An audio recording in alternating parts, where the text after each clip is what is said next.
The stars were supposed to end there. At least that's what the Galactic Confederacy believed for the last 10,000 cycles. Every race, every council, every navigational chart stopped at the veil line, a deep expanse of space where scanners failed, probes vanished, and ships never returned. They called it the Terminus Expanse, a dead zone, a natural boundary. Some even called it holy. But Ambassador Keir Velen didn't believe in myths. He stood on the bridge of the Teshivar, a diplomatic cruiser of the Alari Empire, staring into that black emptiness that seemed to drink the light from his ship's hull. Behind him, his officers whispered nervously. A few refused to look out the viewport altogether. Superstition ran deep, even among the advanced. "We have no more signal," said Lieutenant Maris. "Probe 9 stopped transmitting 3 minutes ago." "Like the others," Keir murmured. He tapped his fingers against the edge of the console, jaw tight with frustration.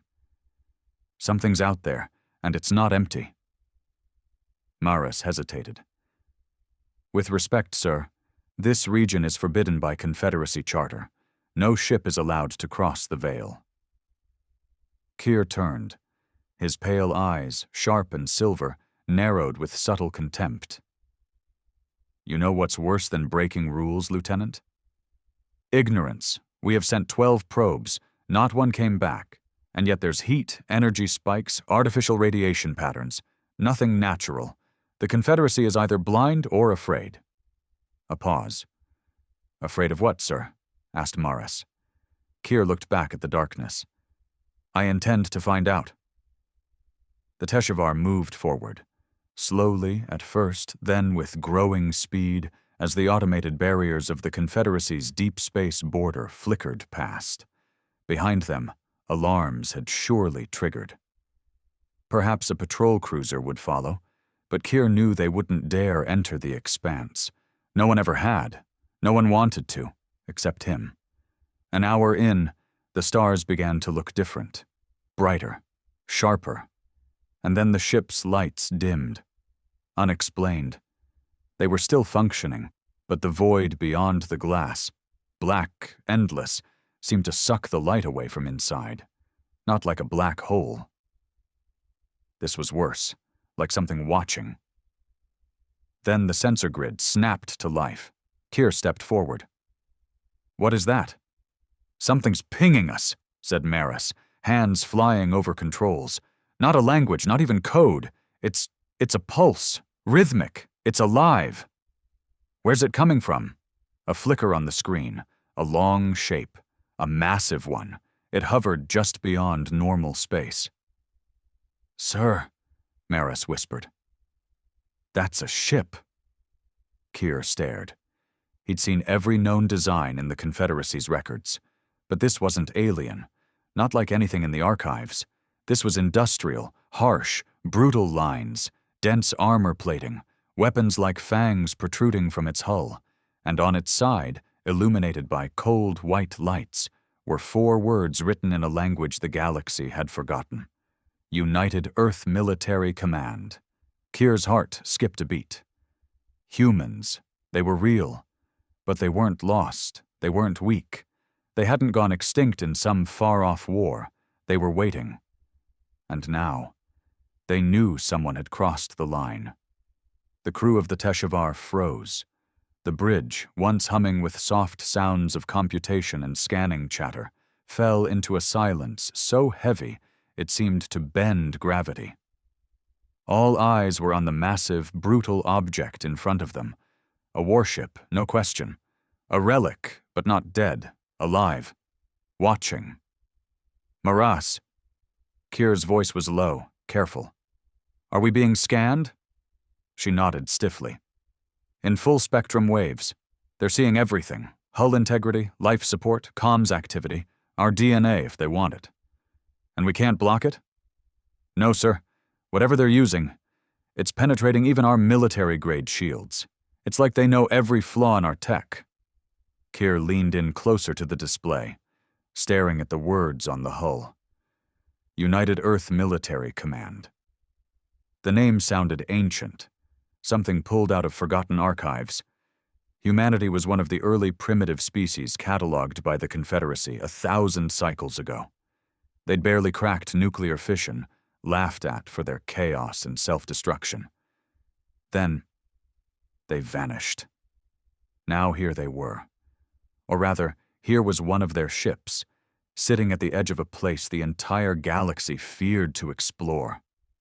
"Sir," Mara said again, her voice trembling, "we're receiving a transmission." The screen flickered. No image, only static. Then a voice, raw, guttural, unfiltered, cut through the ship's speakers. "You are trespassing in restricted Terran territory. Identify your vessel and intentions immediately. Failure to comply will be interpreted as hostile." The crew flinched. Some gasped. Kyr's heart raced, not with fear, but with awe. "Terran," he whispered. "They call themselves Terrans now?" He gestured quickly to the comms officer. "Open a channel. Full diplomatic protocol." The officer hesitated. "Sir, they might—" "Do it." A soft beep signaled the open channel. "This is Ambassador Kyr Velen of the Aelari Empire, under diplomatic clearance from the Galactic Confederacy. We come in peace.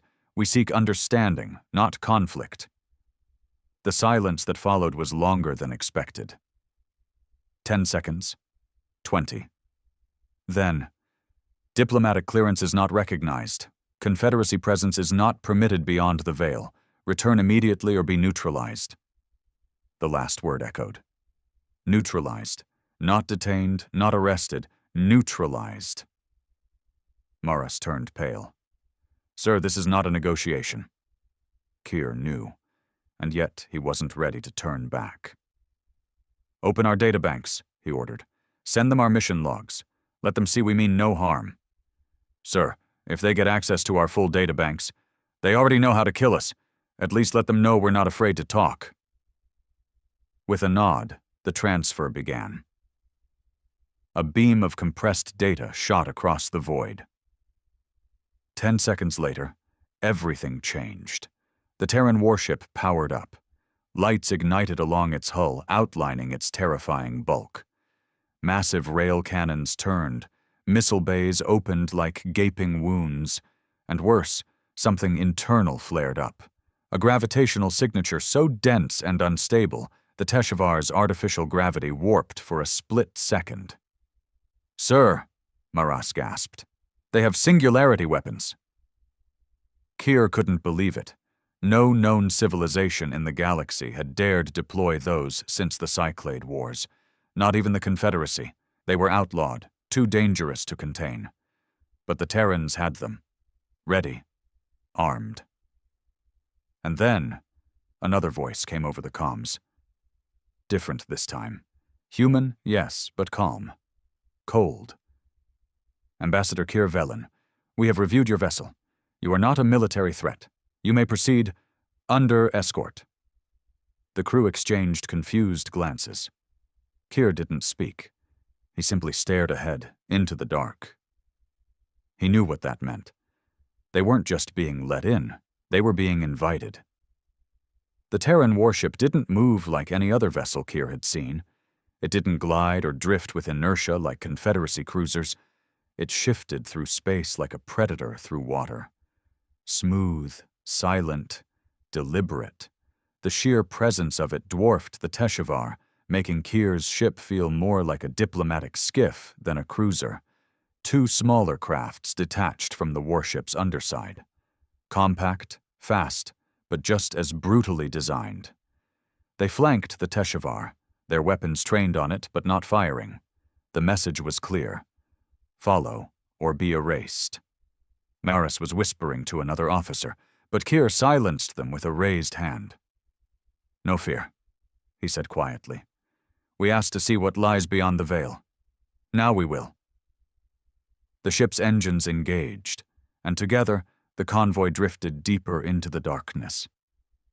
Hours passed. Time lost meaning. Outside, stars faded, replaced by something else.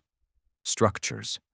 Massive rings, old and dormant, satellites the size of cities, fields of debris with strange geometric patterns.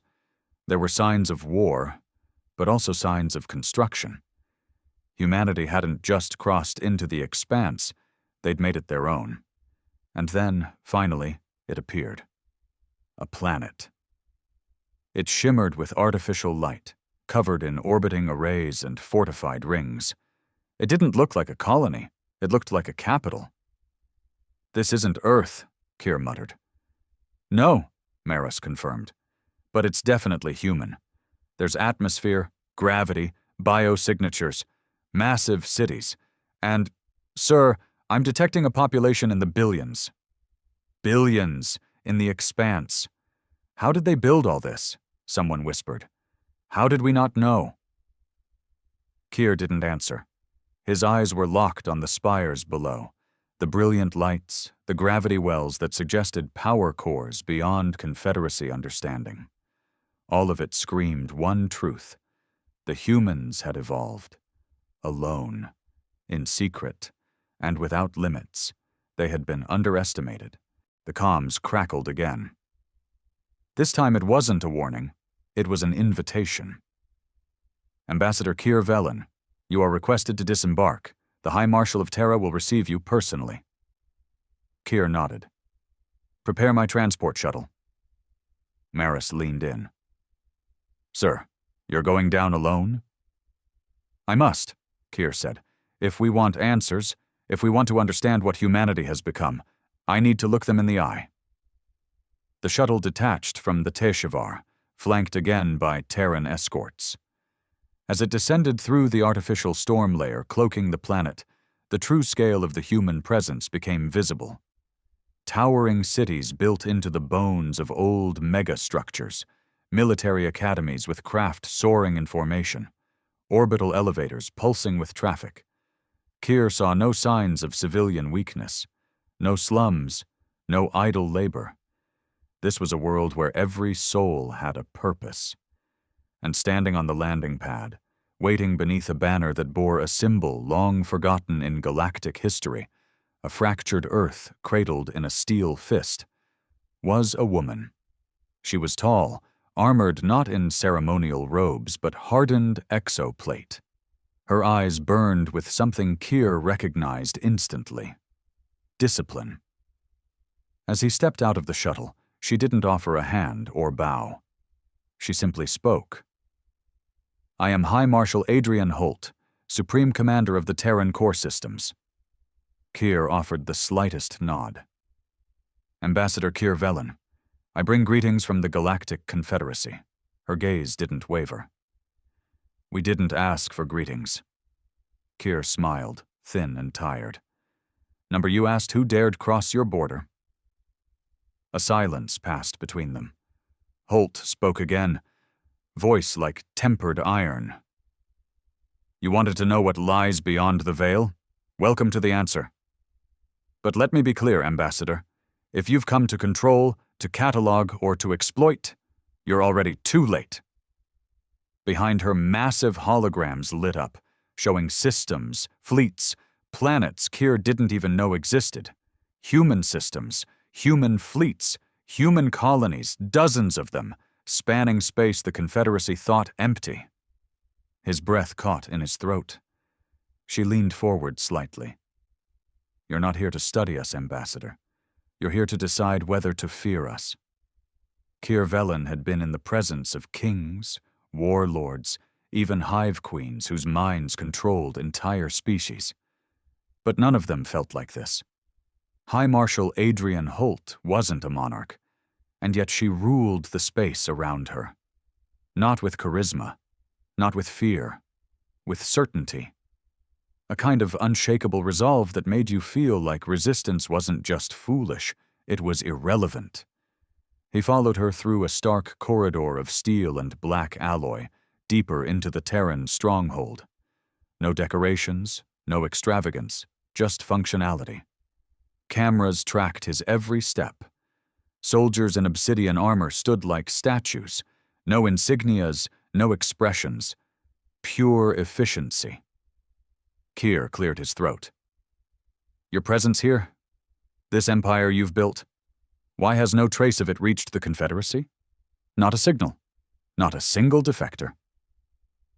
Holt didn't look back as she answered. Because we didn't want to be found, and because we understood something the Confederacy never did. Secrecy is survival. They entered a wide chamber, part war room, part museum. Holograms flickered with star charts Kier had never seen. Systems labeled in ancient Terran script. Battles marked with casualty counts that dwarfed even the largest wars Kier had studied. And in the center, a single preserved object, a battered, rusted old satellite. Do you know what that is? Holt asked. Kier stepped closer, peering through the containment field. It's primitive. Early orbital tech? She nodded. That was Voyager 1, one of humanity's first attempts to reach beyond its star system. We launched it with greetings, music, mathematics, a message to the stars. Kier blinked. The Confederacy found Voyager centuries ago. We thought your species had perished. She turned to him now, her face unreadable. And that assumption suited us. While the galaxy laughed at our early failures, we buried ourselves in the darkness, grew in the cracks of forgotten sectors, and built an empire without your interference. Kier's voice softened. But why the Veil? Why here, at the edge of the map? Her eyes gleamed. Because it wasn't the edge. It was the border you were too afraid to cross. The moment we saw how you feared the unknown, we knew we had our weapon. Carr swallowed hard. You used our fear as a shield. Exactly. He looked around at the technology humming quietly around them. And now? You're revealing yourselves. Why? Her gaze locked onto his. Because your Confederacy is breaking, corruption, infighting, revolts. You'll fall, and when you do, someone will fill the vacuum. We've watched long enough. We're done hiding. Kier felt the weight of those words settle on his chest. This wasn't a rogue faction. This wasn't a lost colony. This was a rival civilization, fully matured, and now stepping out from the shadows. But surely there's a path for diplomacy, he offered. Trade, unity, even alliance. No, Holt interrupted. There's only one kind of unity that works with the Confederacy. Conquest. You enslave what you can't bribe. You erase what you can't understand. That's not... She raised a hand. We know your history. We infiltrated your networks years ago. We've watched the trials, the puppet councils, the false peace. Don't lie to me, Ambassador. You're not here to make friends. You're here to evaluate the threat. He didn't deny it. Her tone hardened. So let me save you the time. We are the threat, the one you never planned for, the one you left behind, and now, we're coming back. Before Kier could speak again, the room's main display shifted. A Confederacy fleet, his own, had appeared just beyond the Veil. A search party. Holt watched it calmly. Looks like your leash caught up with you, she said. Kier stepped forward. Please, if they see this world, they'll panic. They'll retaliate. They'll try, Holt said coldly. Then she pressed a button. The Terran orbital defenses activated.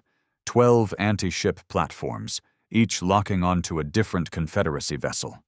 A warning. Not an attack. Not yet. Kier turned back to her, desperate. Hi, Marshal, I can stop this. I can go back and speak to the Council. We can negotiate. She stared at him a long moment. Then she said something that froze his blood. No, Ambassador. You're not going back. You're staying here. The words hit Kier like a blow. He blinked, stunned, trying to decide if he'd misheard her. I'm sorry, he said slowly. Did you say I'm not going back? High Marshal Holt didn't repeat herself. She didn't need to. Guards had already stepped into the room. 4 of them, fully armored, weapons holstered but ready. Not menacing, but final. It wasn't a threat. It was a statement. His fate had already been decided. "You came here for answers," she said, "and you've received them. But you're not returning to deliver your report. Not yet." Kyr's heart thudded in his chest. That's kidnapping, an act of war." Holt raised an eyebrow. "War implies two equal sides. You're from a crumbling confederacy, one that hasn't fought a real war in centuries. We've prepared for this for generations. If we wanted war, your ship would already be scrap." Kyr tried to compose himself, lifting his chin. "Then what do you want?" Holt walked slowly to the viewport at the far end of the chamber, where the Confederacy fleet shimmered faintly in the distance. "We want you to watch," she said. "We want you to see the truth for yourself, not from a filtered council brief. From inside. You'll see our colonies, our soldiers, our children. You'll see what humanity became when no one was there to hold us back." "And then?" Kyr asked, voice low. "Then you'll understand what's coming. And when you do return, if we allow it, you won't speak as a diplomat. You'll speak as a witness." Kyr's lips parted, but no words came. This wasn't a political move. This was psychological, strategic. Keep him. Let him see. Let him believe. Holt turned from the window. "There's a room prepared for you. No cell. You're not a prisoner, not officially. But you will be monitored. You will not access your ship. And you will not communicate with the Confederacy." "Then what am I?" She smiled faintly, but it was not kind. "You're the first outsider to stand on a Terran world in over 1,000 years. That makes you important and dangerous. But most of all, that makes you ours now." The guards moved without a word. One stepped to Kyr's side, gesturing politely but firmly. He knew resistance would be meaningless. This wasn't a negotiation. This was a message. As they walked through the corridor, Kyr couldn't help but glance at the Terran officers he passed. None looked at him with hatred. There was no arrogance, no mockery, only focus. Quiet purpose. And that frightened him more than any threat ever could. They believed in what they were doing. The room they brought him to was high above the surface, with a panoramic view of the city below. Glowing arteries of transport systems, defense towers rising like spines, children walking in groups under the gaze of armored sentries. It wasn't tyranny, it wasn't chaos, it was something else. Order. Controlled, absolute order. He sat near the window, watching for hours. And in that time, something inside him began to shift. The Confederacy had labeled humans as chaotic, primitive, unstable. But that was the humans of the past. These Terrans? They were the children of war, bred in silence, evolved in the dark, not savage, strategic, and they were moving. He saw it now. The way the fleet near the Veil moved, not retreating, just observing, testing response, assessing weaknesses. A plan was already in motion, and Kyr, he was just the first domino. Kyr didn't sleep. The bed they gave him was soft enough. The room, though Spartan, was more comfortable than most diplomatic quarters he'd stayed in across the stars. But none of that mattered. His mind was too full, spiraling around everything he'd seen since crossing the Veil. He had come seeking truth. Instead, he found a civilization with sharper edges and darker intentions than any report could have prepared him for. The Terrans weren't just survivors. They were predators who had learned to wait, to adapt, to grow powerful in isolation. He stood by the glass wall, staring down at the city. Everything he saw screamed discipline and precision. Even the children walked in neat lines, flanked by instructors who wore body armor like it was everyday clothing. Patrol drones hummed overhead in rigid formations, scanning every face. There was no chaos here. No room for it. A soft chime broke his thoughts. The door opened without a knock. High Marshal Holt stepped inside, alone. Keir turned but didn't speak. She crossed the room slowly, arms behind her back, gaze level and unreadable. "You haven't touched the food," she said, nodding toward the untouched tray on the table. "I'm not hungry." "Suit yourself." She moved to the glass, her reflection overlapping his in the pane. "I know what you're thinking," she said. "You're wondering whether we're monsters." Keir remained silent for a moment, then answered. "Number, I'm wondering how the Confederacy let you grow into this without noticing." She smiled faintly. "Because they were too busy congratulating themselves, maintaining order, polishing their robes while their systems rotted underneath them." Keir gave a bitter laugh. "You sound like the rebels on LSR Prime."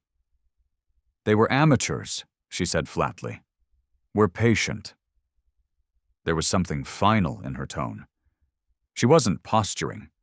She was stating fact. Keir turned to her. "So what happens now? You keep me here indefinitely while you push past the veil and seize more space? Expand your empire planet by planet?" Holt didn't blink. "That's the Confederacy model, not ours. We're not interested in seizing. We're interested in reclaiming." "Reclaiming?" Her eyes hardened. "You really think we stayed behind the veil all this time? That we never left?" Keir narrowed his eyes. "What are you saying?" She gestured, and the wall in front of them shimmered, transforming into a holographic display. Star charts lit up. Dozens of systems beyond the veil glowed red, familiar names, Confederacy colonies. Then, slowly, the red systems blinked out, one by one. "Wait, what is this?" Keir asked, his voice dry. "Confederacy outposts," she said, "gone silent over the last 15 cycles." He stepped forward, brows furrowing. "You're responsible?" "Number. But we're aware. The galaxy's breaking down, Ambassador. Pirates, uprisings, border wars. You've stretched your empire too thin, left planets to rot. Now those systems are either lost or ripe." Keir turned to her, suddenly tense. "And you're going to take them?" Holt didn't deny it. "We're going to protect them. If that means occupying them, rebuilding them, defending them, then yes, we will. You're just replacing one empire with another." She looked him dead in the eye. "Number. We're replacing decay with order. We tried chaos once. It nearly destroyed us. We won't make that mistake again." Keir stared at her for a long time. Then he asked the question that had burned inside him since his first glimpse of this place. "Why now?" She didn't hesitate. "Because you came looking. Because your maps reached too far. And because we're ready." He clenched his fists, voice low. "This will be war." "No," she replied. "This will be inevitable." They stood there in silence, the city below pulsing with quiet energy. In the distance, a launch flare streaked into the sky, another Terran ship leaving orbit. "Where is that going?" Keir asked, barely a whisper. Holt didn't look at him. "Home," she said. "To Earth." Keir froze. "But Earth was destroyed centuries ago. We have no record of—" Her voice cut like steel. "Your records were wrong." She turned, walking back toward the door. "Earth never fell. It evolved. And soon, Ambassador, you'll see it for yourself." The door shut behind her. Keir stood alone, heart pounding. Terrans weren't just back. They had never left.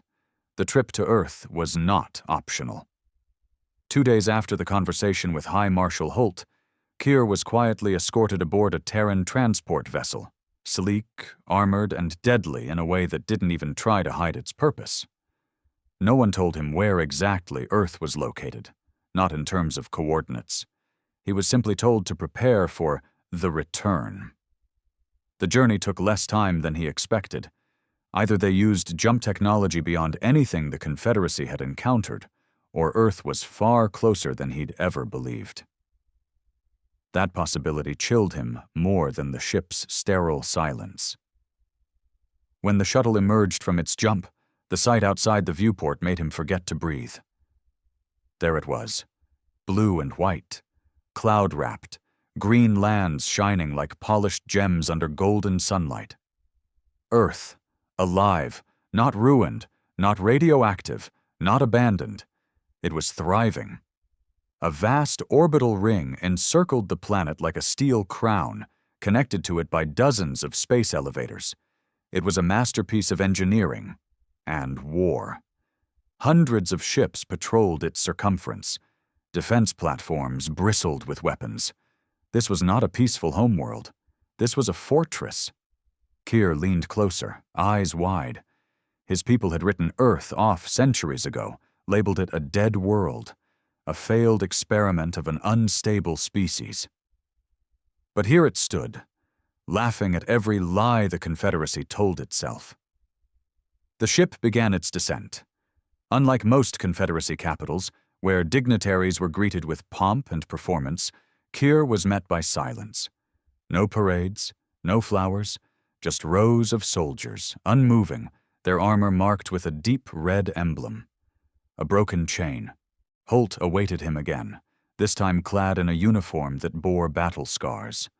Behind her, a mountain of steel and concrete reached skyward. The Citadel, as she called it, the heart of Terran command. Keir stepped onto the landing platform, breathing in the air. It was cleaner than expected. Crisp. Controlled. "You brought me here to intimidate me," he said. "No," Holt replied. "I brought you here to educate you." They entered the Citadel, halls of metal and glass filled with activity. Scientists, officers, children in training uniforms reciting tactical formulas. Keir caught a glimpse of something deeper as they passed a large observation window. A school. But unlike any school he'd seen before, this one included simulations of alien contact, war games involving species from the Confederacy. Children, some no older than 10, discussed strategies that most military academies would hesitate to teach cadets. "What is this place?" Keir asked, voice dry. Holt answered without breaking stride. "Preparation. This world has known the truth for generations. That contact with the galaxy would come again. We didn't sit idle. We didn't pray for peace. We trained for survival." Keir followed her into a chamber unlike the rest, quieter, older. Dark stone walls, a giant black table surrounded by high-backed chairs. In the center, a hologram of Earth spun slowly, encased in an orbital defense net. "This is the War Council," Holt said. "You're standing in the same room where we launched the retaking of Vega 9, where we recovered the lost colonies of Sigma Draconis, where we prepared for the day a Confederacy ship would breach the veil." Keir looked around, trying to steady his breathing. "You've been planning this for how long?" "Since the Confederacy cataloged humanity as a Class 3 unstable species. Since you left us to die." Keir turned to her. "We didn't know." "You didn't care," Holt snapped, eyes flaring with cold fire. "You saw primitives, savages. You let the wars ravage our world, then decided we weren't worth the effort. That's fine. We adapted. But don't pretend this was an accident." Her anger didn't come in waves. It was precise, aimed like a knife. She stepped closer to him. "Now we stand at the edge of your empire. And I promise you this, Ambassador. We won't be the ones asking for permission. We've waited too long. Watched too long." Keir lowered his gaze. "You're going to invade." "No," she said. "We're going to replace. You built a decaying empire. We will build something better on the bones you left behind." And just as she turned away, a new alert echoed through the chamber. Unidentified fleet entering the Veil Zone. Multiple Confederacy warships, weapons armed. Holt didn't flinch. Looks like the old world just made its move. Kier stared at the hologram. The galaxy was on fire, and he was standing at the heart of the spark. The War Council chamber erupted into quiet motion. Not panic. Readiness. Officers moved to their stations, holograms flickering to life, orbital defense lines recalibrating. Outside, Earth's sky darkened as high-atmosphere shields activated, turning the atmosphere a faint shade of crimson. High Marshal Holt stood calmly in the center of it all, her presence the anchor in the rising storm. Kier stepped back from the main display, heart pounding. The Confederacy fleet had arrived in force, over 100 ships, battle-ready, cutting across the veil as if to prove a point. Their transponders blared a clear message. Stand down and surrender. This territory is under Confederacy protection. He knew the voice behind that message. High Counselor Terran, a bureaucrat who'd never seen real battle in his life, now commanding ships as if titles made him powerful. They've come to flex, Kier muttered. They think a show of numbers will scare you. Holt didn't even glance at him. They came to reclaim control, she said, but they forgot one thing. Kier looked at her. What? She nodded to the Earth hologram. They're not the apex species anymore. The Terran fleet launched. Dozens of vessels, sleek, angular, weaponized with dark matter cannons and gravitic disruptors, poured from the orbital ring. Unlike Confederacy ships, which broadcast their presence like peacocks, the Terran ships were silent predators. No chatter, no dramatic formations, just swift, cold movement. In less than 3 minutes, they were on the Confederacy fleet. Kier watched, stunned. The Confederacy opened fire first. Standard pulse arrays, ion scatter fields, torpedoes. Predictable. Measured. But the Terrans didn't flinch. They adapted. One by one, Confederacy missiles were intercepted mid-air, their guidance scrambled by Terran counter-AI. Pulse arrays were absorbed by polarized armor that changed frequencies faster than the attacking weapons could adjust. Then the Terrans returned fire, and the sky split. Mass drivers launched solid slugs at relativistic speed, punching through ship hulls like paper. Graviton weapons twisted space around entire cruisers, crushing them without ever touching their hulls. EMP bursts shorted out Confederacy command vessels in seconds. Within 5 minutes, the fleet was in disarray. Within 10, it was in retreat. Kier stumbled back, gripping the edge of the display table for support. His voice shook. They didn't stand a chance. No, Holt said quietly. They never did. The chamber dimmed again, as victory protocols replaced the combat feed. The Earth Defense Net reported minimal damage. No Terran ships lost. The Confederacy fleet, what remained of it, had scattered back toward the Veil, their arrogance broken. Kier turned to Holt, words caught in his throat. She finally faced him fully, her armor still smudged with the dust of command. This is the beginning, she said. You've seen what we've built. You've seen what we're willing to do. Now you understand. He shook his head. But they'll send more. Bigger fleets. Full council authorization. Let them, she cut in. Every time they come, we learn more.